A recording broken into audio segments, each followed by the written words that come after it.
अस्सलाम वालेकुम। Welcome to my YouTube channel Zainab food corner. आज ज़ैनब फूड कॉर्नर की जानिब से एक नई रेसिपी जिसका नाम है रोश, उसको हम बनाने जा रहे हैं। और रोश को बनाने के लिए हमें जो चीज़ें चाहिए होंगी वो मैंने दुम्बे का गोश्त ले लिया 3 किलो, और अप्रॉक्सीमेटली हाफ़ एंड केजी चर्बी ले ली है। ये दुम्बे की चर्बी है। और इसके अंदर मैं अदरक, लहसुन, लेमन, टमाटर, प्याज और सब्ज़ मिर्च और गरम मसाले, इन चीज़ों का मैं यूज़ करूँगा।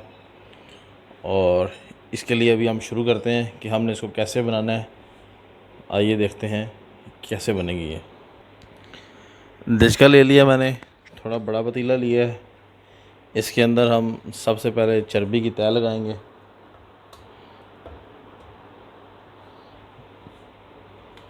और अगर आपके पास चर्बी नहीं है, नॉर्मल रूटीन में चर्बी नहीं मिलती, तो आप घी का भी इस्तेमाल कर सकते हैं।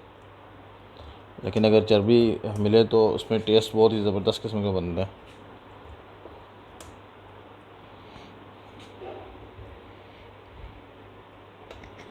इसके अंदर मैं एक चीज़ मिस कर गया हूँ कि अगर आपके पास आलू हैं तो उनको भी आप इस्तेमाल कर सकते हैं।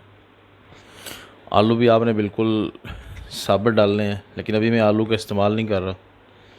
अब इसके ऊपर हमने गोश्त की तह लगानी है।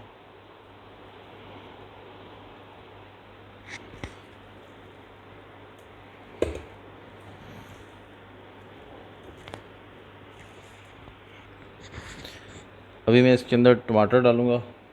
इसको काटना नहीं है टमाटर को आपने, तो पूरा पूरा टमाटर डालना है साबुत, क्योंकि ये स्टीम में इसमें पकना है।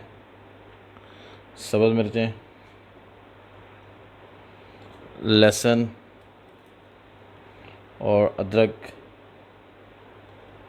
लेमन के मैंने कट लगा लिया लेमन को। और प्याज मैं बहुत ही कम यूज़ कर रहा हूँ।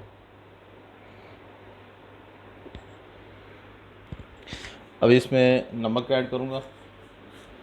नमक को आपकी अपनी चॉइस है, आप कम ज़्यादा कर सकते हैं, हस्बे ज़ायक़ा इस्तेमाल करना चाहिए। आजकल वैसे भी ब्लड प्रेशर के पेशेंट्स हैं बहुत ज़्यादा, इसलिए नमक को कम ही यूज़ करते हैं। और अगर पिंक नमक मिल जाए तो बहुत ही अच्छा है।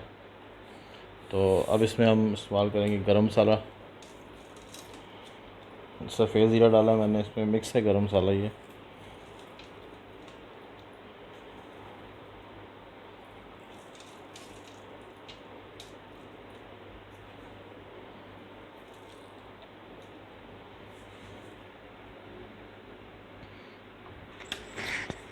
हल्का सा मैं सब्ज़ धनिया इस्तेमाल करूँगा मैं। ऐसे जो रोस्ट बनता है उसके लिए आप आलू डालते हैं, लेकिन हम आज आलू नहीं डाल रहे। अब मैं इसको बंद करता हूँ। इसके लिए मैंने डो आटे की पहले से तैयार कर ली थी, ताकि इसको मैं ये डो साइड्स पे लगाऊंगा। उससे ही होगा कि इसकी जो हीट है, स्टीम है, वो बाहर नहीं आएगी और स्टीम के अंदर ही इसे पकना है। डो मैंने बना ली थी। डो बनाना बड़ा ही आसान है। इसको आपने आटे के अंदर पानी डालना है और बन जाएगी। इसको ऐसे इस तरह आपने इसकी जो ना साइड्स पे लगा के ना इसको ऐसे बंद कर देना है, ताकि ये इजीली बंद हो जाए। और उससे होगा कि हमारी जो स्टीम होगी वो बाहर नहीं आएगी। ये मैंने डो कंप्लीट कर ली है। मैंने को पहले बताया कि डो बनाना बहुत ही आसान है। आपने सिर्फ आटा लेना है और पानी लेना है, हल्का उसको गूंद लेना है और उसको बना लेना है। तो अब हम इसको बिल्कुल लो फ्लेम पे इसको हम पकाएंगे। वो इसमें फ्लेम हाई नहीं करना, और एटलीस्ट 3 आवर्स 3 घंटे तक इसने पकना है। और इसकी अपनी स्टीम होगी, उसके अंदर ये पकेगा। आँच मैंने हल्की ऑन कर ली है। जितनी लो फ्लेम पे होगा उतना ही अच्छा बनेगा। इसको हम अब 3 घंटे तक 3 आवर्स तक इसको पकाएंगे। 3 आवर्स अप्रॉक्सीमेटली टाइम हो चुका है और अब मैंने इसको ओपन करना है। तो खुशबू तो अच्छी खासी आ रही है। तो देखते हैं, एक नाइफ़ ले लें, उससे आपने हल्का हल्का से करना है ताकि जो हमारी डो बनी है इसमें कट लग जाए।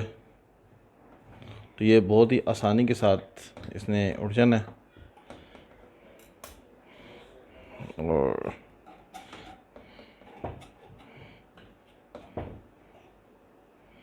माशाल्लाह बहुत ही ज़बरदस्त किस्म का ये आ रहा, खुशबू आ रही है।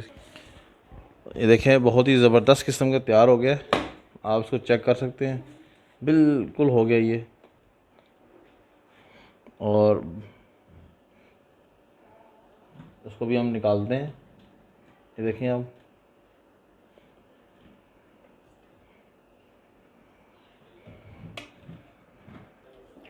ये देखें बहुत ही आसानी के साथ हो रहा है।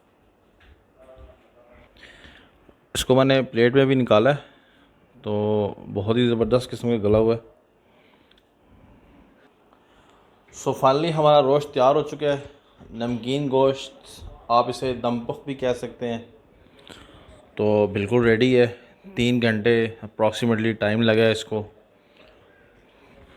तो 3 घंटे टाइम स्पेंड करने के बाद बहुत ही ज़बरदस्त आप देखें, ये बिल्कुल आसानी के साथ बोटी बिल्कुल आराम से हो रही है।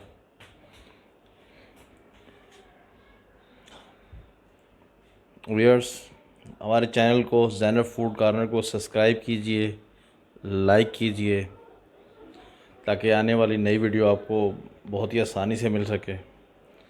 और अल्लाह हाफ़िज़, इंशाल्लाह बहुत जल्द मिलेंगे एक नई रेसिपी के साथ।